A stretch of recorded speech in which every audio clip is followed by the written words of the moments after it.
आप बड़े अल्फाज लिखते हैं उसके अंदर इनका जो इस्तेमाल है वो कैसे आएगा। अब देखो एक लफ्ज़ में लिख रहा हूँ, मीम ज़बर नून अलिफ ना और नून, मनान। अब देखें इसके अंदर वही क्लॉकवाइज शेप हम आया हुआ है। इसके बाद है हे रे अलिफ और जीम,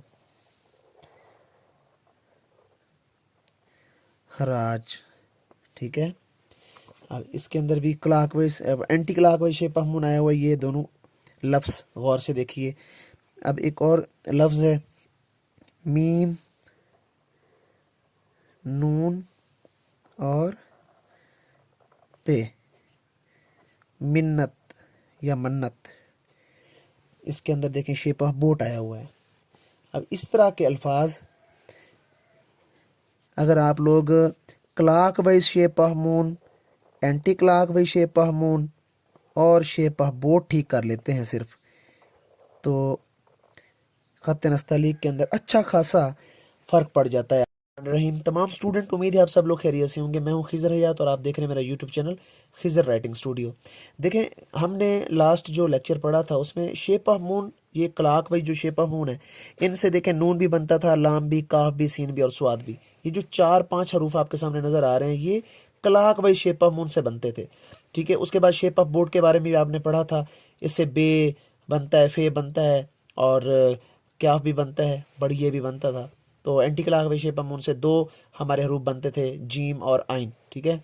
तो अब इसकी प्रैक्टिस कैसे करवानी है बच्चों से, तो ये देखें ये anti clock wise shape of moon की प्रैक्टिस है और इससे हमारे ये वाले हरूफ बनेंगे, जीम की पूरी फैमिली बनेगी और आइन की भी फैमिली, यानी आइन और गाइन ये आ जाएगा। इसी तरह clock wise shape of moon से भी हमारे नून, लाम, काफ भी बनता है, सीन भी बनता है, स्वाद भी बनता है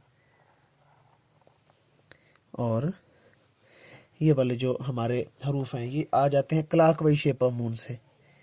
इसकी प्रैक्टिस आपने ऐसे करनी है, clock wise shape of moon, एक एंगल इसका अप एक डाउन होना है।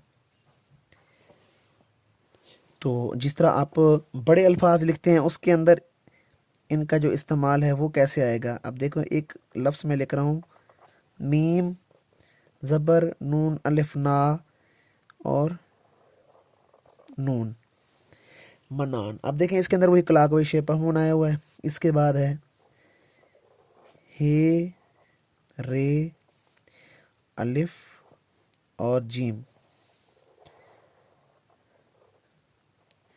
हराज। ठीक है। अब इसके अंदर भी clockwise anti clockwise shape of moon आया हुआ है। ये दोनों लफ्ज़ गौर से देखिए। अब एक और लफ्ज़ है मीम नून और ते, मिन्नत या मन्नत। इसके अंदर देखें शेप ऑफ बोट आया हुआ है। अब इस तरह के अल्फाज अगर आप लोग clock wise shape of moon, anti clock wise shape of moon और शेप ऑफ बोट ठीक कर लेते हैं सिर्फ, तो खत नस्तलीक के अंदर अच्छा खासा फ़र्क पड़ जाता है आपके अल्फाज के अंदर, उनकी खूबसूरती के अगर देखा जाए तो काफ़ी फ़र्क पड़ जाता है। उसके बाद आ जाते हैं कुछ हमारे पास दाल और रे से बनने वाले। ठीक है। दाल और रे से बनने वाले कुछ लफ्ज़ आ जाते हैं, बे और दाल से बनने वाले कुछ लफ्ज़ आ जाते हैं। इसी तरह आइन और दाल। अब ये इस तरह लिखे जाएंगे जिस तरह ये देखें, मंदर मीम नून दाल और रे, मंदर। एक और लफ्ज़ है बंदर, बे नून दाल और रे, मंदर, बंदर। के बाद है जीम नून दाल और रे, ये ऐसे अल्फाज, ये सब इसके अंदर clock wise shape of moon और anti clock wise shape of moon आया हुआ है। ये देखें, जब तक आप हरूफ तहज्जुद ठीक नहीं करेंगे तब तक आपके अल्फाज प्यारे नहीं बनेंगे। अल्फाज का ताल्लुक हरूफ तहज्जुद के साथ जुड़ा हुआ है। बे के साथ बनने वाले अल्फाज को देखिए, सीन और बे, या सीन और ते, आइन और बे, ऐसे ही हे और बे, हब, इसी तरह फे और ते, फत।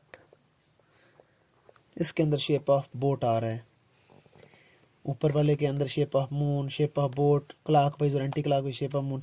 और दाल, मैंने आपको कहा था जब भी ये किसी से अटैच होता है तो नीचे ये जगह भी छोड़ता है और ये तिरछा लिखा जाता है। जब एक और लफ्ज़ होता है हमेशा। अब इसके अंदर शोशों को आपने गौर से देखना है। अब ये हे की स्लाइड है, उसके बाद ये मीम की स्लाइड है, और ये ऊपर जो जा रहा है इसको शोशा बोलते हैं, ये वाला। अब इसके साथ 1 2 3 और ये चौथा जो दंदाना है ये हे का होगा।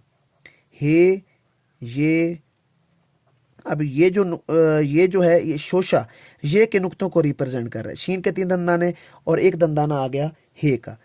इसी तरह पेशा, पे, और ये जो ऊपर डंडी सी निकाली है ये शोशा है। 1 2 3 और ये 4। इस तरह जब आप लोग लिखते हैं ये पे के और ये शोशा ये के नुक्तों को और शीन के 3 दंदाने, ये ऐसे लिखा जाएगा। बाकी अक्सर बच्चे सीड ऑफ एप्पल का इस्तेमाल बहुत गलत तरीके से करते हैं। सीड ऑफ एप्पल के बारे में उस दिन भी मैंने आपको बताया था कि सीड ऑफ एप्पल की प्रैक्टिस जो है वो आपने इस तरह करनी है। ये देखें, डॉट बेशक आप लगाएं ये अंडे की तरह, यानी कि पड़ा हो, इसको खड़ा नहीं करना।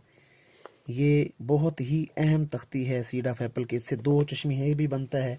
यहाँ पे देखें ये तोय बना हुआ है, ये भी सीड ऑफ एप्पल से बना हुआ है। यहाँ पे 1 सीड ऑफ एप्पल, इसको थोड़ा सा आगे करके another seed of apple जब आप लगाते हैं तो 2 चश्मी है बन जाता है। इसी तरह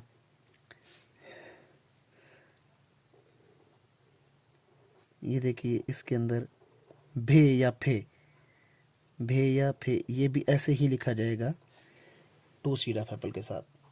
स्वाद को देखें, इसके अंदर भी सीड ऑफ एप्पल आया हुआ है। सीड ऑफ एप्पल को जब आप खड़ा करते हैं हवा में तो ये गलत हो जाता है, इससे कोई भी लफ्ज़ नहीं बन सकता। ये हमेशा दाएं से बाएं लिखा जाता है। ये देखें गौर से, ये पड़ा है लाइन पे, दाएं से बाएं लिखा जाएगा। ये भी लाइन पे पड़ा है, खड़ा नहीं है। ये तो उम्मीद है आज का सेशन आपको अच्छा लगा होगा। मेरे चैनल को लाजमी सब्सक्राइब करना है। जो पेरेंट्स अपने छोटे बच्चों की राइटिंग को लेकर परेशान हैं वो लाजमी मेरा चैनल पे जो व्हाट्सएप नंबर है यहाँ से रब्ता करें और बहुत मुनासिब फ़ीस में ऑनलाइन क्लास का हिस्सा बन सकते हैं आप। इंशाल्लाह बहुत जल्द आपके बच्चों की राइटिंग में इम्प्रूवमेंट लाऊंगा। तो अपना ढेर सारा ख्याल रखना है। नेक्स्ट वीडियो में आपसे मुलाकात होती है। खुदा हाफिज़।